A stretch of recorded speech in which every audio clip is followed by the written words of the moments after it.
ये जलसे नहीं के कारोबार। मेरी गड्डी वड्डी है, मेरी गड्डी महंगी है, मेरी गड्डी च फलाना पेट्रोल पैंदा। तैनू खतीबे पाकिस्तान तेरी मनपसंद दी एक डिश ना मिले ते गल्लां करना इंतजामिया नू, जमातां नू। ये जलसे नहीं के कारोबार। टोके जाने, कट्टे बच्चे बेचने, शर्म नहीं आउंदी तैनू दीन दे नाम ते दुकानदारी करना।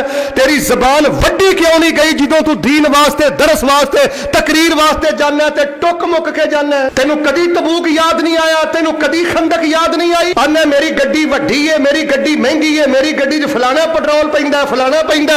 हया नहीं आउंदा? भाई जान नबी पाक सल्लल्लाहु अलैहि वसल्लम ने गज़वा तबूक दा सफर कीता।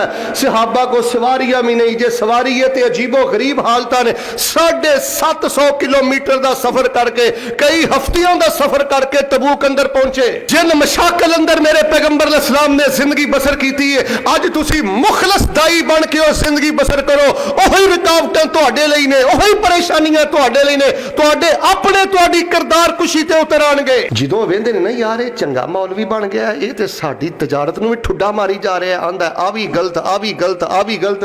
ते की ओ तुहानू हज़रत साहब कह के बुलाणगे? अज भी हक दा ऐलान करोगे, कदम कदम ते अज़मैशां।